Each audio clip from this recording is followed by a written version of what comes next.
You are tuned in to a fireside chat with Zany Mystic. Join us now on another exciting metaphysical journey.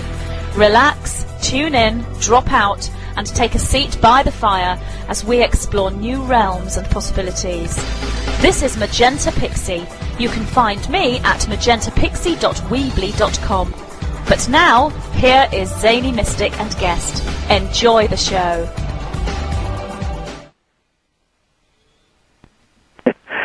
Greetings, and welcome to a Fireside Chat. I'm your host, Lance White. Tonight, my guest returns after many years with a new book called Divining Truth, Straight Talk from Source, The Story. Toni Elizabeth Sarh Petrinovich is a master teacher, metaphysician, and quantum physics researcher who instructs spiritual seekers how to see, hear, understand, and express from their core, through their heart, the voice of the soul, and into infinity. Toni is also clairvoyant, clairaudient, and kinesthetically aware of the invisible world, assisting others to access these dimensions. Through the heart, the voice of the soul, she teaches people the value of absolute forgiveness through the ritual of absolution. You can find her website at www.sacredspaceswa.com. Excuse me. So, let's welcome her back to the show now. Hi, Toni. How are you? Hi. Thank you, Lance. I am very fine. I am excited to be with you once again. This is delightful. Thank you for having me. Oh, it's a pleasure. Well, I remember your first book. I think it was called The Angelic Human. The Call, Waking the Angelic Human. Yes, right. Well, that was a wonderful book. And this one is really quite special. I mean, it just cuts to the chase, and it's really gets to the core of things, and it's like an adventure, and there are examples. I mean, it's a really nicely written book, and it's not, it doesn't have a lot of, New Age mumbo-jumbo in it. No, thank you very much. That's something that I like to stay away from, is the New Age mumbo-jumbo. Sometimes Right. I like to make jokes about light workers. I'm really kind of, sometimes I'm not everybody's best friend, I guess, because it's like if you say you're a light worker, that separates you from those who don't work with light. We are light. Right. Everyone's light. So everybody has to be a light worker. True. Well, now, before we get into some of the things in the book, I thought it might be kind of fun since it's been a while since we've talked, maybe 5 years or more, I don't know, or 4 or 5 years. Yeah, it's been a while. And today is we're about 13 days away from December 21st, 2012. And I thought if anybody has some thoughts about this time, you would probably have some. Oh, yes, the old 2012 thing, yes, all right, the 12-21-12. First of all, I don't believe in it to start with. I know we're ending a cycle. I get it, we're ending a cycle, but the thing right. that I've done videos on this, I have YouTubes on it, I've got articles I've written and published in various places about the fact that humanity is always looking for the next, myth of the great ending kind of thing. Mm-hmm. And just like we had this myth of the great ending when the millennium changed. Mm-hmm. In fact, one of my friends went out and bought this enormous supply of rice and beans and wheat and all this stuff and stashed it in her basement. And then 2000 came and she said, "What do I do with it?" And I said, "Well, eat it, I guess." I don't know. The idea that we're going to transform on a certain date is something that people want to believe, right? Because everybody is basically not that happy, right? But the fact is, we are in a constant state of transformation, and the dates that have been used to create this 12-21-12 are presumed to be true based upon what we presume we know. And if you read any of the really good research books, which I have, John Major Jenkins has one of the best out on 2012. He talks about how we actually backed into the date. It's like we took the date, December 21st, 2012, and we said, okay, this is going to be the date. Now, what do we have to say to make the beginning of the cycle be at a certain time? Right. And we gave it this date, and we said, okay, that's when the Mayan calendar began. Right. We're the ones saying this. Right. So for me, it's like just yet another spin of a yarn that everybody wants to hold on to believe that something's going to happen that's going to make them happier. Yeah, and isn't that in essence the savior mentality? It is. It's the savior mentality, and it's always this is going to happen on this date, and we're all going to be saved. And I'm just sitting here chuckling, thinking, well, okay, so on the 22nd, everybody's going to wake up, and they're not going to be any different than they were on the 21st. What are they going to? What's going to be the next, end date? What's going to be the myth of the next great ending? Right, right. And we've been through so many of these already. Mm-hmm. Exactly. And I do understand the 26,000-year cycle and the precession of the equinoxes, and I understand all of that. But the fact is that it isn't really 26,000 years. It's more like 25,000 something. Mm-hmm. And so when we try and pin it on one day, we're just very conveniently putting it on the solstice and saying that our sun is going to be aligned with the center of the galaxy. Okay, fine. But that doesn't necessarily mean that anything is going to, quote-unquote, happen. Right. And that's where I am with it. Well, I'm kind of beginning to go in that direction because it just feels, that's how it feels to me right now. And it would be nice if there was an influx of higher consciousness or prana, chi, whatever you want to call it, that helped us to elevate ourselves, to remember who we are, and to live more lives with more integrity, and to pare away some of the darkness that is manifesting here on this planet. But that'll happen when it happens. And it is happening slowly, but I think that it's probably not happening as fast as everybody wants. I mean, Lance, our culture and the Western cultures, period, not just the United States, we're used to instant gratification. Mm-hmm. We're used to having telephone, internet, the television, microwaves. We want everything to happen right now, rather than it unfolding in what I like to call the just-in-time universe. It means that everything happens just in time, because there is no time itself, no linear time within the world of spirit, within the world of the soul. Well, I've often thought that everything also happens in perfect synchronicity. We're just not tuned to it. Exactly. You're right. And we're not used to looking for those kind of synchronicities. We're not taught to do that. I mean, you don't go to school and learn about synchronicity. You go to school and learn how to behave. Right. I mean, that's what schools are really about, is learning how to behave. Right.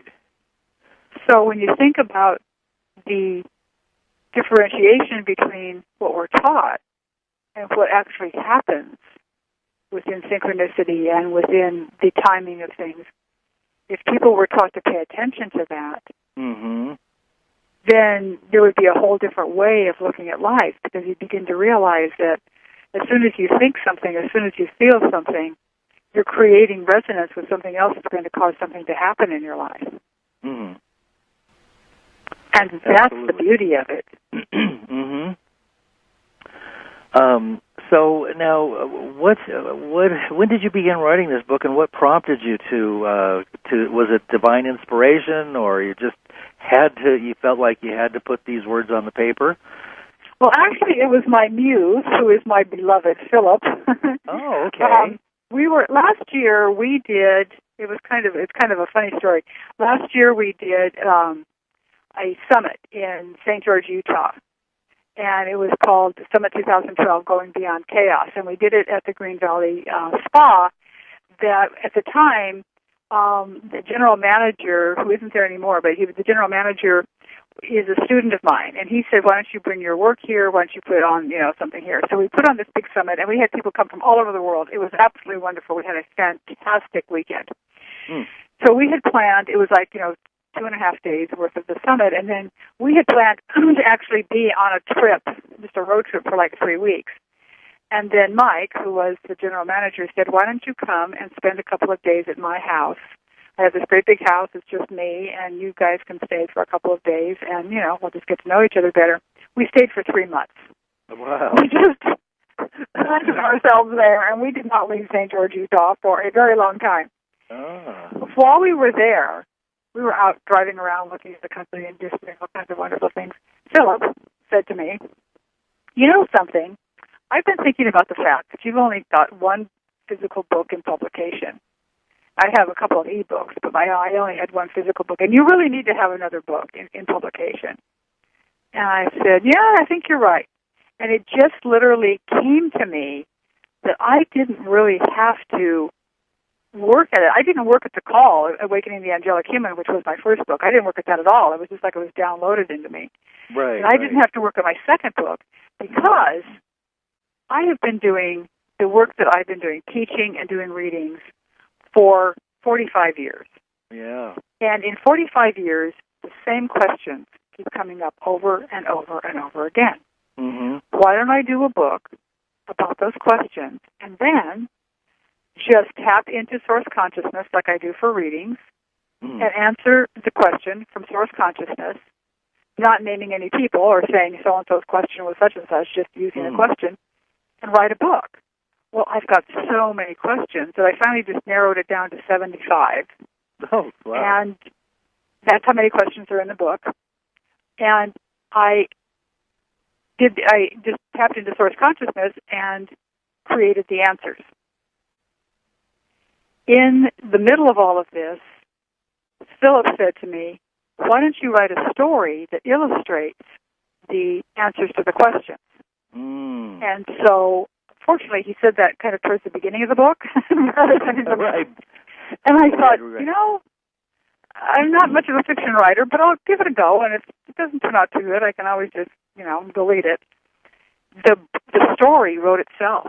It was amazing. I did not think of the story. I simply put my hands on the keys and let it write itself. And my editor, because I was sending her every time I got a chapter done, I'd send her a chapter. And she said, are you thinking your way through this story? Have you got it figured out? And I said, no, not at all. Each day I just look at what I wrote the day before, and I sit down and say, okay, where's Nancy and Paul and Don and Sam today? Where did I leave them yesterday? Right. I put my hands on the keys and let it happen. Huh. And it turned out really well because it turned out so that I can actually write a couple sequels. Oh, yes, yes. Well, what I like is that it's such a nice mix of different material. There's the body of the core ideas, and then you have the stories. Right. Story time, and it gives you the kind of an imaginative, creative example of what you've just been talking about. So it's really quite beautifully written.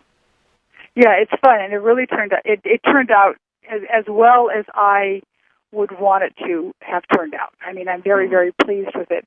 So in 2013, we are going to actually take the book on the road, and I have been sending out emails to my newsletter list, asking people if they wanted to host us, and we've got about 25 hosts so far throughout the United States and up into Canada a bit, where we're going to take a bit of a reading from the book, and then what I'm going to do is a group for the group that is there. People can ask me questions, and I'll just answer them from Cosmic Consciousness, and then I'm going to teach people how to do it themselves. Good. So that they can get their own answers. And I've done this before. I've taught this before, and it works really well. Well, that sounds like a really exciting trip. Oh, it's good. It's going to be fun. It's going to be really fun because people don't believe that they can get the answers the same way I get the answers, and they can. Right. And when they right. And isn't when that they realize that. Well, isn't that one of the difficulties with people today is that they feel that they have to go through some kind of external intermediary or a source or many intermediaries in order to get their own answers? Right, exactly. And sometimes people feel like it's their soul group. Sometimes people feel like it's, guidance. And really what you come to realize is that the guidance you're getting is you. Mm-hmm. It's you, the higher self of you, if you will listen, But what happens with people, and I know you know this, is that they get scared to go forward with that which is outside of the sort of mass consciousness day-to-day energy stream. Right, absolutely. Rather than realizing that everything is present for them, all the energy information is really there. And all they have to do is tap into it and trust it. Right. And then let go and then be present or mindful about your reality around you, which unfolds to give you clues and make things happen that will guide you. Exactly. And when people are willing to make that change, I mean, it's really magical. It's really what alchemy is all about. It's being able to say, yes, this is what I'm really feeling, and I'm going to move forward with it this way, and see how, yes, it can create a bit of a disruption. I get that. And yet at the same time, it's such a glory to the heart as the voice of the soul to bring this kind of information forward and to let it be the experience, the real experience of your life, rather than thinking it's going to clash with your expectations. What are some of the ideas that you feel are really important to convey in your book, and maybe we can cover some of the obstacles to that as well? Well, I think one of the greatest benefits of the book is that it's written without a belief system. A lot of the questions that were asked were obvious, and that are asked, like when I do soul readings, ask me questions, they specific belief system that they have about how things are supposed to be. And the answers to the questions are written without a belief system. It is written in the first person as though the I am, which I call Source and a lot of people call God, is speaking the answer without it being attached to any specific belief system. So when people begin to think that it's hard to be here, they don't have enough support, how can they change their life to make it be the way everybody wants them to be living, blah, blah, blah, it's really about them coming to the space of knowing that they want to be free to be who they are and to express as Source without a belief system attached to it, which removes the limitations from life, because the belief systems that we are taught, as you well know, are all about limitation. Oh, absolutely. There's no belief system that is about expansion. No. It's all about control and manipulation. Exactly. And what I always teach in my metaphysics classes is that if you take any belief system you have, and I mean any belief system, from how you think of God to when you brush your teeth, and you follow it back to where it came from, it'll always be someone's desire to control. Yes, absolutely right. It's always that. Yeah. And that's where you get judgment and separation and this constant sense of resistance. And when we let go of belief systems, then we don't have to live that way. And somebody once said to me, well, even what you say is a belief system. I go, I understand that. But I'd much rather believe in not believing in belief systems than to believe in one that is not going to support me, but that is a threat. Because the belief systems that we're taught say, you should do this or you should not do that. That's not supportive. That's threatening. Right. Because if you do it or you don't do it, you're going to get in trouble. So something's going to happen to you.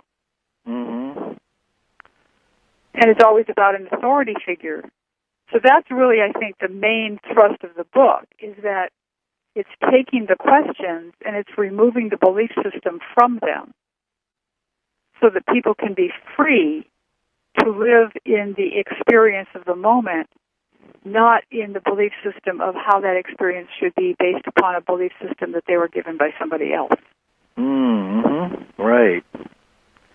Right, and that is the most important tool I think we could have to gaining our own freedom. Absolutely. And then we realize that it's not about, helping other people on their journey or being of assistance and doing this and doing that. I mean, all of that's great. It's fine if it comes along and that's what you want to do.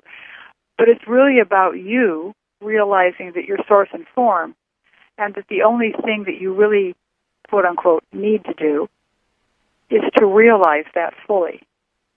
And in that realization, you're done. Mm-hmm. This is enlightenment. I mean, people think we have to strive for enlightenment, do all these things. We are light in form. In light in. We are light in form already. Mm-hmm. All we have to do is to realize that and bring it forward so that that's how we're living our life. And then everybody else is affected by that. Mm-hmm. Because we're all one. Right. And this is the freedom. This is really the freedom that allows people to live as God, to live as Source, and to be discovering constantly new experiences from a vantage point of freedom without a belief system that is threatening to sort of get them if they don't follow a specific spiritual path. Well, there's such a strong resistance and a repulsion by most people to consider themselves as Source or higher self or as God. And is that mainly due to the brainwashing that comes from the religions? Oh, well, sure, because we've been taught that God is outside of us, and God is bigger than we are, and God is this authority figure that is going to, strike us dead if we don't do whatever we're supposed to do based on whatever religion we're raised in. Right. Instead of realizing that Source consciousness is what we are. I like to think of it. Sometimes I put my hands together. I can't do it because we're not, on a visual call right here. But I put my hands together and I lock them together and I say, okay, let's pretend that this is Source. Two hands locked together, and one day Source says, and so the two hands come apart and they're just kind of facing each other, like fists facing each other. And he goes, oh, pretty good-looking dude. This is kind of good, but this feels weird to be separated, so I'll come back together. So the two hands come back together. But if I can separate and I can come back together whenever I want to, well, this is kind of fun. So then the two hands become 4, become 8, become 16, et cetera, et cetera. Eventually you get to this place where you have us. And we are now distanced from this moment of union that we exist within, and the quest is, what do we need to do to come back to this moment of union? All we have to do is remember it. And then we realize that everything that is created is Source, because it has to be. When Source began creating, however you want to imagine that, the only thing it had to create with was itself. Right. So there is nothing that is not Source. Right. Somebody once said to me, well, yeah, but what about the clay in the Bible that Adam was supposed to be made out of? And I said, okay, if that's what you want to believe in, but who made the clay? It has to come from one place. Well, some people... Oh, go ahead. I was just going to say, once you understand that and you really get it, then it's not hard to know that you're God. Now, one of the things that people are going to be, another separation that seems to be creating difficulties with unity consciousness is the idea that there is some kind of dark force or evil that is, doing horrible things and is trying to control the light. So how do you reconcile the aspect of Source that is manifesting in a way that is destructive? Well, there's a couple of ways I look at this. First of all, I go back to what I just said, which is that if Source is everything, then Source is everything.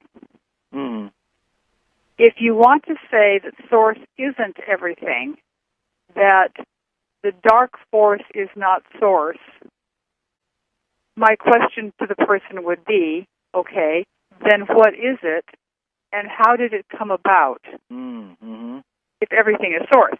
In my book, The Call, I actually wrote a little story in Chapter 9, which is a chapter on negativity. And I wrote a little story about the boardroom and how God is calling everyone to the boardroom, all the angels and archangels to the boardroom, because God has suddenly had this moment of epiphany where it says, oh my gosh, I just realized something. I'm creating this place called Earth that's all about duality and contrast, and I am union. How am I going to do this? I need something, someone, some being to help me be dual. And in the story, the archangel Lucifer, which means light, stands up and says, I am strong enough because you have made me as the purity of light and love. I am strong enough to hold the opposite end of the spectrum with you, God, and I will do this as long as it takes so that humanity will begin to realize that everything is one. And at the end of the story, he says to Archangel Michael, remember, Archangel Michael, every time you raise your sword to strike me down, I am your brother. And that's how I see it. I don't see forces. I mean, there's a lot of people who would say, well, what are the wars that are going on, various, terrorists and all of the other stuff, and that world constantly forces on us. All of that is source in contrast, in duality. And we have an opportunity to hold ourselves in a state of unconditional love for those beings who are playing that part. Or we can decide that those are the bad guys. But remember, for those guys, we're the bad guys. So it's always duality. It's always contrast. And because we live in a world of free will, we are free to make a choice how we're going to see it. I'm 65 years old. I have been doing this work all of my life, and as an adult since I was 20. Never, ever in my life have I encountered an evil being, a dark force, anything, ever. And I have spiritual work in possibly imagine. I have never seen one. I have never experienced it. In my life, it does not exist. We have a choice what is going to exist in our life. Interesting. And of course, those things that you just mentioned are often huge lessons for those people who are experiencing them or who describe those various things. Oh, absolutely. I'm not saying that I haven't had things happen in my life that weren't pretty. I've had a lot of things happen in my life that weren't pretty. I had a choice. I always have a choice how I'm going to experience that. It hasn't been a dark force. It was a human being doing something that wasn't pretty. Okay, so deal with it and then absolve it so that you're living in a state of no wrongdoing, that you're having an experience that allows you to embrace what you are and to realize that that other being has literally taken on that role to assist you in understanding what you are and in understanding absolution. There's a great book out. You know who Neil Donald Walsh is? Yes. Okay, the Conversations with God? Yes. He wrote a book for kids called, I think it's called The Little Soul and the Big Light, or The Little Soul and the Great Light, or something like that. Anyway, it's a beautiful book for kids, and the artist who did the pictures, because it's like a picture book, the pictures are fantastic. And the story in the book is about the little soul who's up there in heaven, and, you know, having a very blissful time up there in heaven. And one day, the little soul goes to God and says to God, I would like to go to Earth and experience something. And God's all excited. Oh, my gosh, I'm so happy to hear you want to go to Earth and experience something. What do you want to experience? And the little soul says, I want to experience forgiveness. And God goes, uh-oh. It's the one thing you can't go to Earth and do by yourself. You have to go with somebody else. And the little soul, his little wings are drooping and his little head's down, and he says, oh, no. He says, how can I possibly ask anyone to leave heaven and go to Earth with me? No one's going to want to go. And this great big light comes through the crowd of all the souls and says, I will go with you. And, oh, God is so happy to find out that this big light is going to go with the little soul, and a little ecstatic. And so the next picture is them packing extra wings and halos into all of these suitcases and what have you. And then the little soul looks up at the big light and says, wait a minute. How are you going to teach me forgiveness on Earth? And the big light says, oh, don't worry. I'll think of something. I thought it was just... That's a good one. And that's really how I see it. I mean, it's always about really increasing our sense of frequency so that we always know the best side of ourselves. Mm. Rather than getting caught in this whole lower vibration thing. Well, now there are many different ways to do that, and what are some of the techniques that you feel are the most helpful to keep yourself in a higher frequency, a higher vibration, and not be taken down in a lower one? Well, there's several. It depends upon what the situation is. One of the things that I always teach my students is to spend at least half an hour a day sitting in what I call sacred silence. Mm-hmm. And it doesn't mean that you have to follow a specific meditation technique. It doesn't mean that you have to do any specific mantra. You can if you want to. But for me, it's about sitting in absolute silence so you enter into this inner self of you the way you would enter a temple.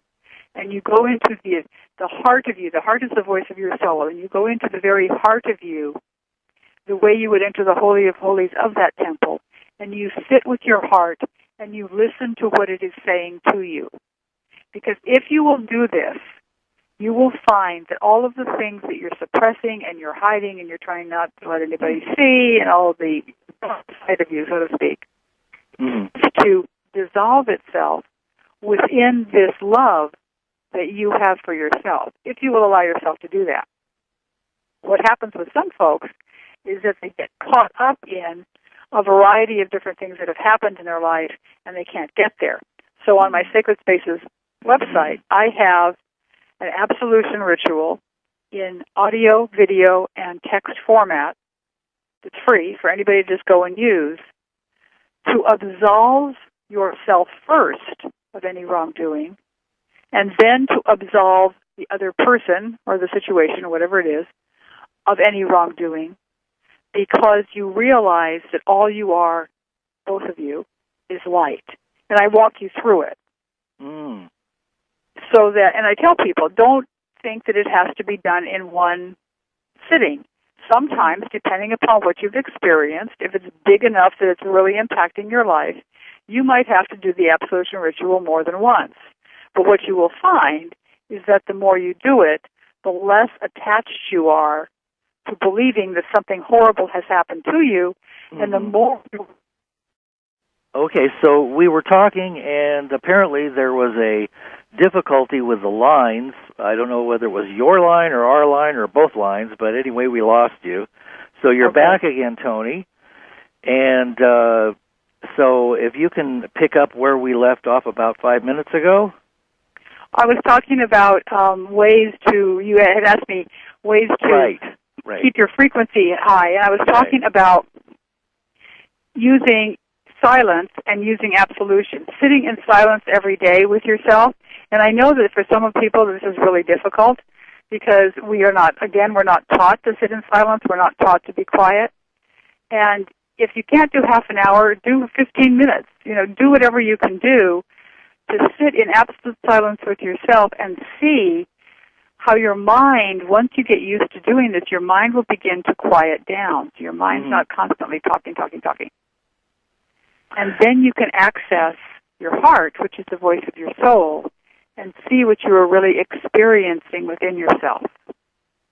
every single day from the standpoint of doing it as though you are a temple, as though you are entering into a temple, and that you enter into the Holy of Holies of you. And when you do that, you begin to realize how much you hide from yourself, how much you keep yourself from expressing the way you want to, what you're afraid of. It all just comes up. And you can release this. And if it's something that is more difficult, like, for instance, something, a situation or a person in your life, I have an Absolution ritual on my Sacred Spaces website that is in text, audio, and video format that people can use to absolve themselves of any wrongdoing and to absolve others of any wrongdoing, which is different than forgiveness. Forgiveness says you've done something wrong. You've done something bad to me, and I'm going to forgive you. Absolution says there is no wrongdoing. We've had an experience together. I see. And we are light. And I absolve myself of any wrongdoing, and I absolve you of any wrongdoing. Think of how freeing that is, Lance. Oh, yeah, absolutely. Yeah, that is freeing. That's beautiful, actually. People don't have to believe that other people are doing things to them to hurt them. Exactly. Nobody does that. Exactly, and then that removes the whole idea of there being a victim and a perpetrator. Exactly. The victim and the perpetrator no longer exist. And that takes you out of duality. Exactly. And it takes you into the oneness. And in the ritual itself, what you do after you finish, after you have absolved yourself of wrongdoing, you absolve the other person of wrongdoing, the two of you blend as golden light, and then you absolve the world together of any sense of wrongdoing. That's a good idea. Yes. Very good idea. And where do you find that ritual? In case we get cut off again, can you mention your website now? Sure. It's Sacred Spaces, plural, WA.com, sacredspaceswa.com. And when you go there, down the navigational bar is on the left-hand side, and I think it's like the third or fourth one down. It just says Absolution. And when you click on that link, it'll take you to the page that has the audio, the video, and also the text, because everybody has a different way of expressing most easily. So it's there in all three formats. Another way for you to get to my websites, because I actually have 4 websites. The easiest way to get to my websites is through youaresacred.com, which is just a splash page that has a listing of all of my websites and my videos. If you go to youaresacred.com, then you'll see Sacred Spaces right there, and you can just click on that. Great. So now, what are some of the other things that you feel are really important for us to be paying more attention to if we want to continue the evolutionary? Well, there is no such thing as evolution. If we want to realign ourselves with who we really are authentically. I believe that if we would, on a day-to-day basis, begin to look at where we reinforce negative beliefs in our lives and look at the opposite of that, that we will begin to see that it is much easier to be in a state of appreciation and gratitude than it is to be in a state of victim mentality. And I know there's, all kinds of web pages and books and what have you out about gratitude and appreciation, and kind of all of it gets to be a lot of stuff for folks. But when you really realize that, by and large, the life you're living, just the way we're raised, the way we're taught, is a reinforcement of a lot of negativity, and you look at the opposite side of what that negativity is. Say, for instance, somebody says, I'm not making as much money as I want to make. Okay, what's the opposite side of that? Well, the opposite side of it is, look what you really have in your life. And when you really have the moment, you take the moment in the silence that I was talking about before, and you take that time to really sit there and examine what you do have in your life, and you appreciate what you have in your life, because you are a wavelength that is constantly transmitting. It's called a standing wave. You're constantly transmitting information. Then you are able to bring a greater understanding into your life of what you do have, which means you get more of it. Mm. This is really the way the law of attraction works. Mm-hmm. Mm-hmm. We're standing waves, and standing waves transmit and receive simultaneously. Every molecule in our body is a standing wave. You can think of dropping a pebble in a pond, and the waves ebb out, out, out, out, out. And what they're actually doing is they're also coming back in at the same time. You just don't see them come back in as easily as you see them go out because you're watching them go out. Oh, right. And that's how the law of attraction works. So what we're transmitting is what we're receiving. And So, if people really want to experience from that standpoint, then they need to look at the opposite side of their own negative reinforcements. Mm. And of course, the idea that a person is not making enough is another belief system that creates disharmony within oneself. Of course. Because if you have that belief system, it's never enough. If you make $1 million a year, that's only $1 million. That's nothing. Look at the Mr. Jones down the street; he's making $10 billion. I have to at least make that much, and then it goes on and on and on. There's no end to it. Right. And one of the things that I like to point out to people is that the guy who's down the street who's making the $10 billion is making it because he's doing what he wants to do. Yeah. Versus doing what he has been told he's supposed to do. Oh, right. Yeah. Right. That's the big piece. Yes, that's an important lesson to learn, to do what you love doing and don't worry about, how that manifests in terms of abundance. Don't know. Themselves an opportunity to really sit and be with the possibility that they could do what they love to do, which is usually their hobby. Right. Right. And I see so many people afraid to leave their jobs or do something that will take them on the path of their deepest desires, what makes them happy, and that seems to be the big problem. I know. It's really sad, and more of my friends, a few here locally, are still suffering from remorse, from guilt. There's parental guilt, childhood guilt, and loss of parents. One of my friends is still grieving the loss of one of her parents after 5 years, and it's just not serving her at all to hang on to that stuff. And yet, like you said, it part of that is the fear of what's on the other side.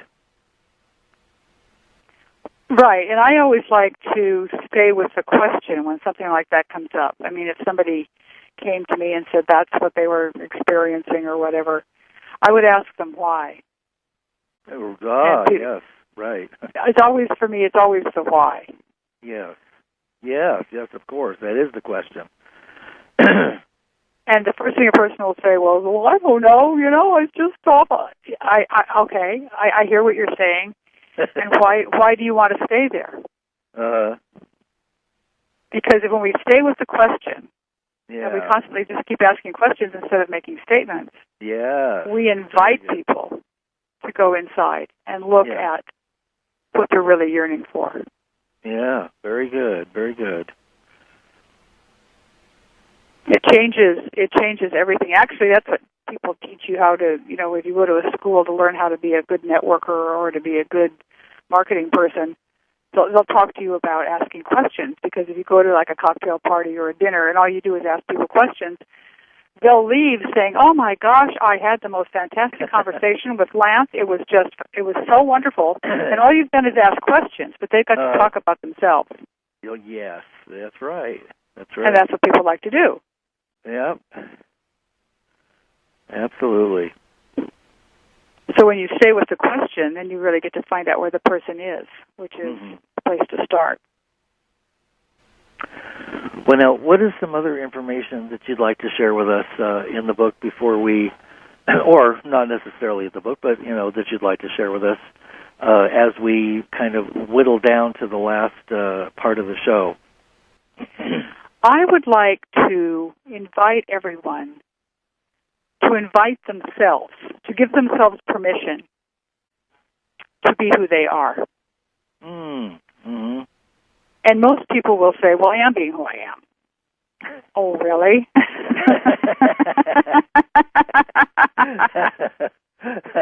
Then why are you looking at me that way? Because what happens for almost everybody is that they are so yoked to the lack of fulfillment in this life that they don't even really know who or what they are. Oh, yes.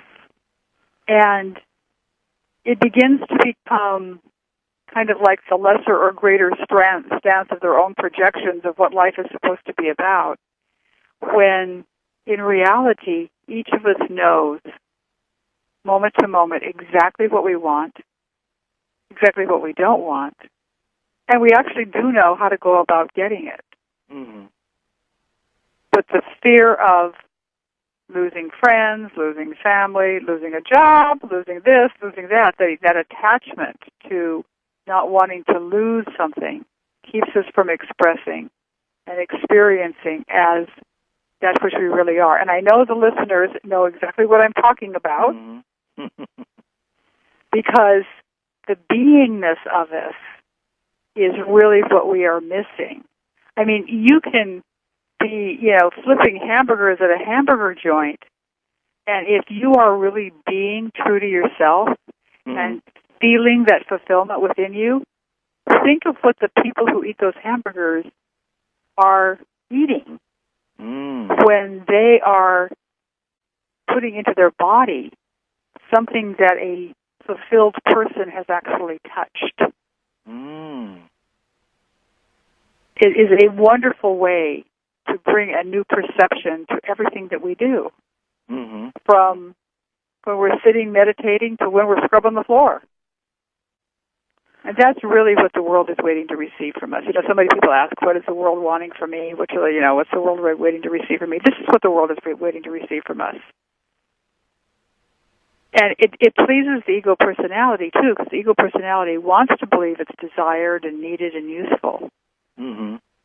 Well, that's the way to know it, is in taking the attributes that are truly you and bringing them forward so that what you are really loving to be and do is what you are being and doing. And this brings you the abundance we were talking about, like the guy down the street that makes all the money. Right. This brings it to you. Because you're no longer believing in something that the world wants you to give it. You're giving it of yourself. Right.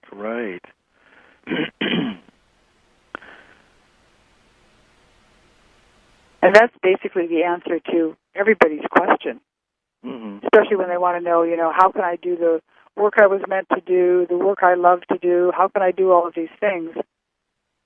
I have a student that is he's just beyond the beyond. In fact, he created a class that's on my Heartstorm website called Breaking the Corporate Mindset. When he first started taking my metaphysics classes, he was working for a very large software company. And he'd been with the software company for a very long time, since it was just starting. And he was miserable. And he took my metaphysics class and really learned how energy worked and how everything actually happens. And he quit. And he's got a family, and he had bennies, and he had all the stuff going on, the benefits that you get with being with a big company for a long time, and, all of the goodies. And he quit. And he's now running and owning candy store franchises. Oh, and he is nice. Ecstatic. So he actually came here to Lopez Island last summer and created a workshop with us called Breaking the Corporate Mindset, and how to live a spiritual life in the corporate world the way you want to live it. Wow. Yeah, it was amazing. Bravo. Yeah, bravo is right. I mean, and I he's got a family to raise and kids to raise and, a wife and everything, and he's the support person, and he went and he did it, and I thought, oh my gosh, we just bottle you and distill you and just pass you around. Right. Because put you in the water of all the corporations. Exactly. This is what joy is about. Yeah, absolutely. Doing what you really love to do. Absolutely beautiful. Well, we're almost at the end of the hour, and so I thought maybe we could wrap it up, and you could mention your websites again and tell people where they can find your book and everything. Okay. The easiest way to find all of my websites is at youaresacred.com. And that has my Sacred Spaces, my Angelic Human, my Heartstorm, and my Divining Truth websites. When you go to youaresacred.com, if you click on Divining Truth, it will take you to the Divining Truth website, which is where you will find information about my book. You can buy the book there. You can also, there's a link there that will take you right into Kindle if you want to get it for Kindle for your Kindle reader. And also it has several other pages that there's one called the Divining Truth Courses, and that is a link into the book tour that we're going to be doing in 2013. If anybody is interested in hosting us, if anybody's interested in attending, and you can also email me from any of those websites and let me know if there's anything I can do to give you more information about this. You can buy an autographed copy of the book from me. You can buy it unautographed from Amazon, from the publishers, and it's all there on the Divining Truth website. That will allow you to have all the information about the book. The introduction is there, and there's some excerpts from the book also that are on that website, so you can learn more about the website right there. Great. Well, Toni, I love your book, and I wish you the best on that trip. It sounds like you're going to have a lot of fun. Oh, it'd be wonderful. Thank you. I am so happy I had you back on the show. I wish we'd done this earlier, but we didn't. So we're doing it tonight, and you're just so much fun to talk to, and I just love what you're doing, and it's just a pleasure to be able to talk to you. Well, thank you, Lance. It was my pleasure as well. It's wonderful to be with you. Thank you so much for having me on the show. Well, we'll have to do it again. Let's do it again soon. Okay, I'm all for it. All right. Okay. Thanks a again, lot, Toni. Lance. Okay. Good night. The Angelic Human? The Call, Waking the Angelic Human. Right. Well, that was a wonderful book. And this one is really quite special. I mean, it just cuts to the chase, and it's really gets to the core of things, and it's like an adventure, and there are examples. I mean, it's a really nicely written book, and it's not, it doesn't have a lot of, New Age mumbo-jumbo in it. No, thank you very much. That's something that I like to stay away from, is the New Age mumbo-jumbo. Sometimes Right. I like to make jokes about light workers. I'm really kind of, sometimes I'm not everybody's best friend, I guess, because it's like if you say you're a light worker, that separates you from those who don't work with light. We are light. Right. Everyone's light. So everybody has to be a light worker. True. Well, now, before we get into some of the things in the book, I thought it might be kind of fun since it's been a while since we've talked, maybe 5 years or more, I don't know, or 4 or 5 years. Yeah, it's been a while. And today is we're about 13 days away from December 21st, 2012. And I thought if anybody has some thoughts about this time, you would probably have some. Oh, yes, the old 2012 thing, yes, all right, the 12-21-12. First of all, I don't believe in it to start with. I know we're ending a cycle. I get it, we're ending a cycle, but the thing right. that I've done videos on this, I have YouTubes on it, I've got articles I've written and published in various places about the fact that humanity is always looking for the next, myth of the great ending kind of thing. Mm-hmm. And just like we had this myth of the great ending when the millennium changed. Mm-hmm. In fact, one of my friends went out and bought this enormous supply of rice and beans and wheat and all this stuff and stashed it in her basement. And then 2000 came and she said, "What do I do with it?" And I said, "Well, eat it, I guess." I don't know. The idea that we're going to transform on a certain date is something that people want to believe, Right. Because everybody is basically not that happy. Right. But the fact is, we are in a constant state of transformation. Mm. And the dates that have been used to create this 12-21-12 are presumed to be true based upon what we presume we know. Mm-hmm. Mm-hmm. And if you read any of the really good research books, which I have, John Major Jenkins has one of the best out on 2012. He talks about how we actually backed into the date. It's like we took the date, December 21st, 2012, and we said, okay, this is going to be the date. Now, what do we have to say to make the beginning of the cycle be at a certain time? Right. And we gave it this date, and we said, okay, that's when the Mayan calendar began. Right. We're the ones saying this. Right. So for me, it's like just yet another thing here on this planet. But that'll happen when it happens. And it is happening slowly, but I think that it's probably not happening as fast as everybody wants. I mean, Lance, our culture and the Western cultures, period, not just the United States, we're used to instant gratification. Mm-hmm. We're used to having telephone, internet, the television, microwaves. Mm-hmm. We want everything to happen right now, rather than it unfolding in what I like to call the just-in-time universe. Mm-hmm. It means that everything happens just in time, because there is no time itself, no linear time within the world of spirit, within the world of the soul. Well, I've often thought that everything also happens in perfect synchronicity. We're just not tuned to it. Exactly. You're right. And we're not used to looking for those kind of synchronicities. We're not taught to do that. I mean, you don't go to school and learn about synchronicity. You go to school and learn how to behave. Right. I mean, that's what schools are really about, is learning how to behave. Right, and right.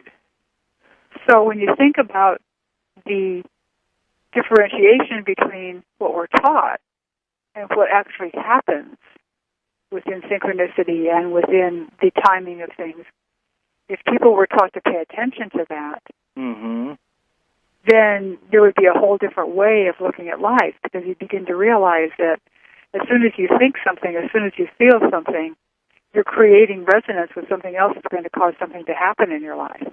Mm-hmm. And that's the beauty of it. It's been a yarn that everybody wants to hold on to believe that something's going to happen that's going to make them happier. Yeah, and isn't that, in essence, the savior mentality? It is. It's the savior mentality, and it's always, this is going to happen on this date, and we're all going to be saved. And I'm just sitting here chuckling, thinking, well, okay, so on the 22nd, everybody's going to wake up, and they're not going to be any different than they were on the 21st. What are they going to? What's going to be the next, end date? What's going to be the myth of the next great ending? Right, right. And we've been through so many of these already. Mm-hmm. Exactly. So, and I do understand the 26,000-year cycle and the precession of the equinoxes, and I understand all of that.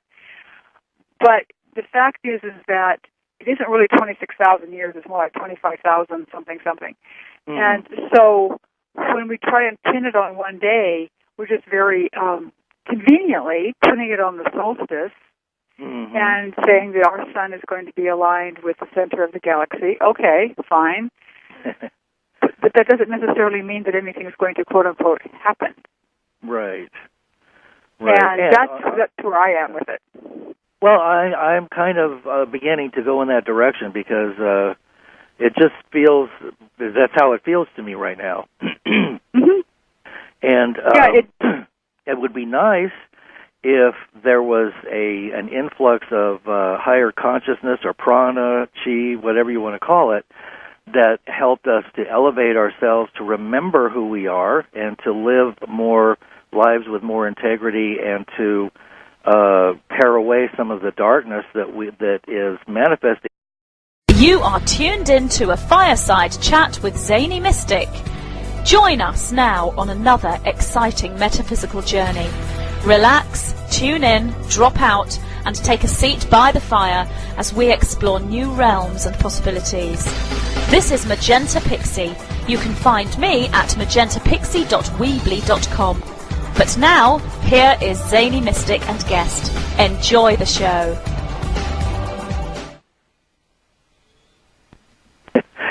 Greetings, and welcome to a Fireside Chat. I'm your host, Lance White.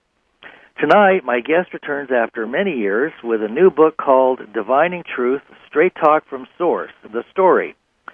Toni Elizabeth Sarh Petrinovich is a master teacher, metaphysician, and quantum physics researcher who instructs spiritual seekers how to see, hear, understand, and express from their core, through their heart, the voice of the soul, and into infinity.